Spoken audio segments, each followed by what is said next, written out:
Hello, and thanks for having me.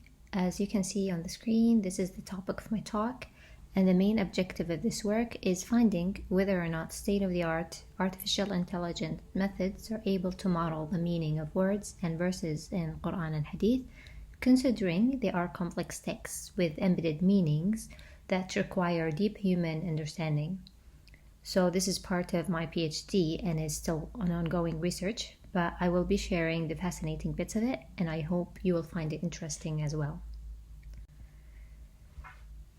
But before I start, I'd like to emphasize that I understand this is not a computer science conference, so I'll spend some time talking about the field in general so that we are on the same grounds before I explain the experiments.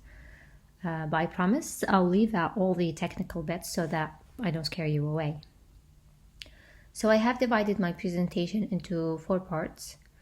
First, I'll give an introduction and background to cover what is artificial intelligence, deep learning, transfer learning, and how it's useful. And then I will move on to explain my experiments and show you the results and discuss what they mean and why you should care. I'll start off by answering the question, what is artificial intelligence? Artificial intelligence is a branch of computer science that emphasizes the development of machines to think and work like humans. But it turns out that computers are really good at problems that humans struggle with or take longer to do, such as solving mathematical equations. However, the task we do intuitively but don't really know the rules of, computers find it hard, like understanding language. So, how to understand natural language? This is a very complex question. How do we understand jokes, sarcasm, offensive comments? I'll illustrate this with an example. I'm not sure if you know the Lego grad student on Twitter, but this is one of his tweets. The first time I read this tweet, I found it so funny, so I laughed. Of course, my 5-year-old son came running to see what is mommy finding so funny. So I sat there for 15 minutes trying to explain it to him. But instead, I think I convinced him that doing a PhD is a bad idea. But I'm working to rectify that. So why did my son not understand this? He had the common sense knowledge, the reasoning capacity, but he lacked the experience. So if we were to teach computers language, we know they don't have common sense and reasoning capacity, but can we teach them with experience? Or in other words, data. So this is what current natural language processing tools are doing. So we have to articulate why natural language processing is difficult. Because we have idioms, get cold feet. What does that mean? It means to be too fearful to undertake or complete an action. And the same applies to Arabic, قرة عين. It has nothing to do with eyes. And also we have segmentation issues. For example, here the word فسيكفيكم is actually a sentence if you translate it to English, which means so will suffice you against them. And also we have ambiguity issues. I made her duck. What does that mean? Does it mean to lower her head or did someone cook? So the idea of how we understand language has been studied for a long time, which is the basis for natural language processing. So when did it all start, the study of language and to process it in computers? First, we need to know that computers only understand numbers, so we have to represent words in such a way. The basis of current modeling algorithm is based on Firth's maxim in 1957, which says that you shall know a word by the company it keeps. So to understand the meaning of a word, we must look at its context. This idea led to major breakthroughs in natural language processing, specifically in 2013 when Maklov and his group introduced word2vec.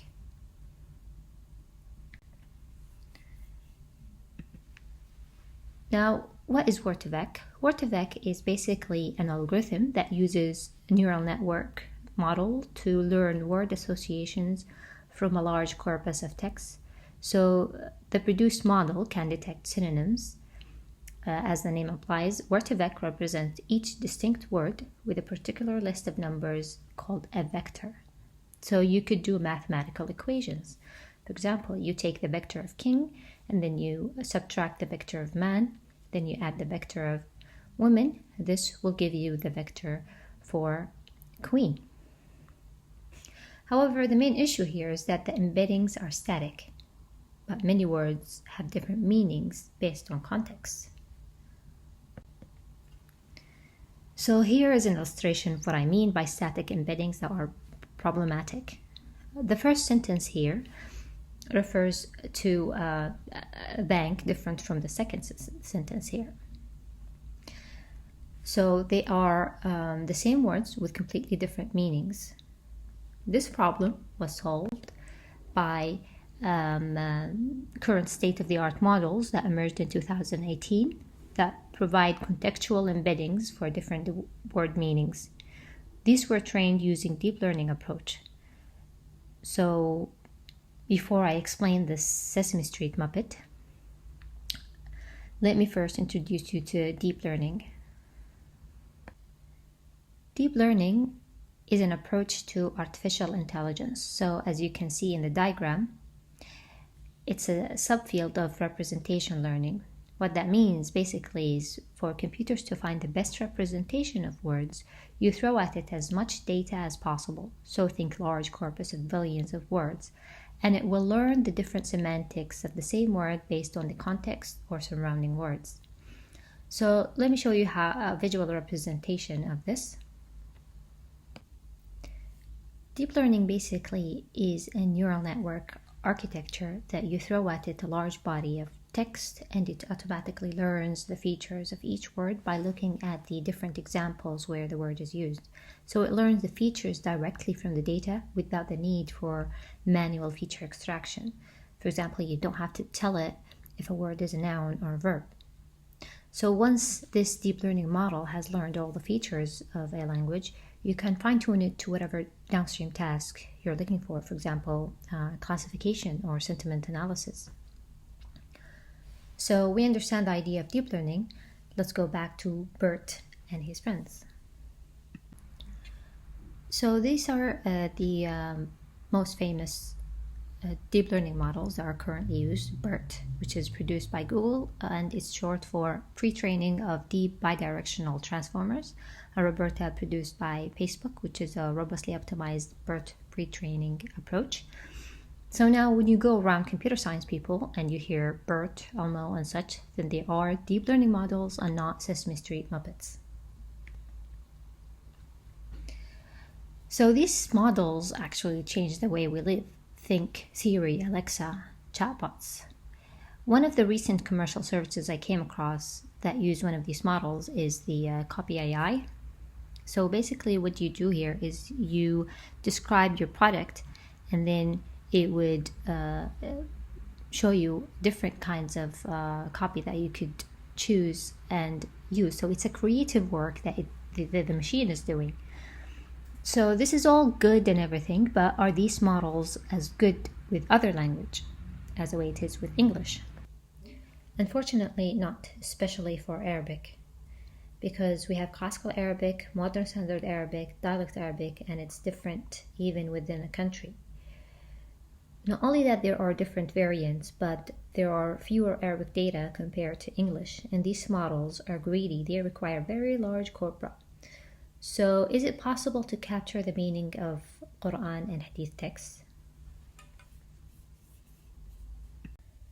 So instead of using traditional approach to train a model with Qur'an and Hadith, we will use the idea of transfer learning. Basically, you train the model with a very large Arabic dataset so that it learns the basics of a language, and then you fine-tune it on your specific religious text dataset for specific downstream task. In our case, to classify pairs of religious texts as related or not.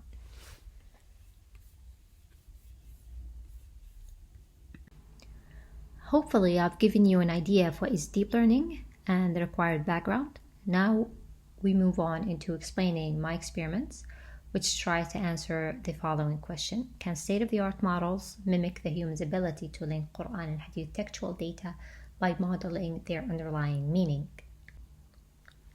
First, let's talk about the specific challenges in Qur'an and Hadith. Although Qur'an and Hadith are both classical Arabic and cover the same domain, they are different in several ways. This was illustrated in an authorship attribution study by Sayyid in 2012.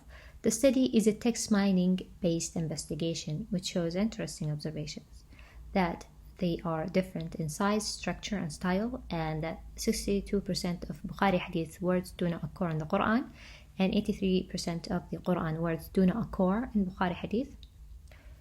However, we hypothesize that automatically finding semantic similarity between Qur'an and Hadith is possible using deep learning models that capture the underlying semantics of words instead of finding word match. And now we have chosen the current state-of-the-art models that support Arabic. So we have monolingual models trained on Arabic corpora, and we have bilingual model trained in English and Arabic, and the multilingual models trained in different languages. So now we need to use the label dataset for fine-tuning. We chose the Qur'an dataset, which was mentioned in the previous talk, so I'm not going to go into much details about it. And I'm going to walk you through the fine-tuning process, and these steps are done in every model. So first we pick the model, and then we tokenize the data and prepare it for the model when we have to use these tokens to indicate the beginning of the first text and the separator, and then the second text and the separator, and the label, which is 1, and we mean that these two are related. So it could be, the label could be 1 or 0. If it's related, 1. If it's not related, 0. Then we fine-tune the model with the balanced dataset of Qur'an-related and non-related pairs to let the model classify future pairs with 1 or 0, depending on their relatedness result. Once we fine-tune the model, we check its performance using the validation dataset of 1024 pairs of Qur'an verses.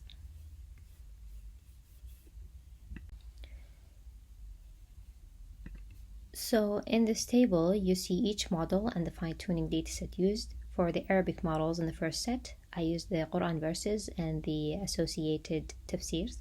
For the bilingual model, I used the English translations of the Qur'an verses, and for the multilingual models, I used all the available translations of Qur'an. As you can see, the best performing models are the monolingual models, which are pre-trained on Arabic corpora, then fine-tuned on the Arabic pairs. This is based on the F1 score, which is usually used to measure the performance of these deep learning models. So in this slide, I'll show you examples of correctly and incorrectly classified pairs. The first examples show that the model captured the underlying message of the two verses and identified their relatedness. The second example shows that although the pair are not related, it contains words that have semantic similarities, like the word hamim, which means warm or closeness in the relationship. We also show the transliteration of this example to indicate the possible shallow similarity that was identified by the model. The third example was classified as non-related, which is appropriate because this relatedness requires background knowledge. So now we know our model is producing good results on Qur'an dataset. Now it's time to test it on Qur'an and Hadith dataset. So the final step is testing our models with the more challenging dataset of Qur'an and Hadith pairs by feeding it into the model and measuring the F1 score. Results of the testing dataset show a drop of 20 points in F1 score. The problem here is that these models are black boxes, so it doesn't show you why it made such decision. You have to scrutinize your data and figure it out yourself.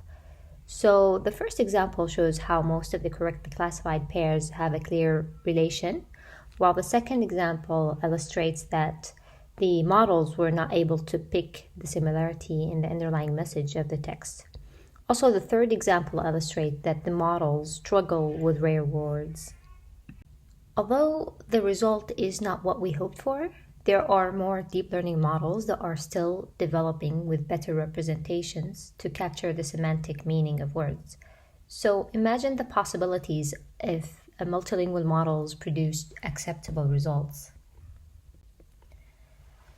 This can enable us to interpret the different texts in their original form. So you could link the Arabic Qur'an to the Hebrew Bible, like the work done by Safi Kaskas and David Hungerford, who translated the meaning of Qur'an into English with reference to the English Bible.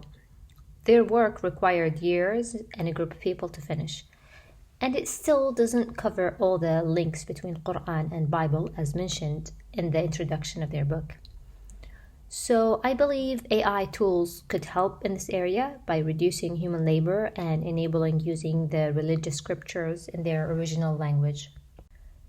So the success of using artificial intelligence tools to model the meaning of words and the verses in religious scriptures can lead to major breakthroughs.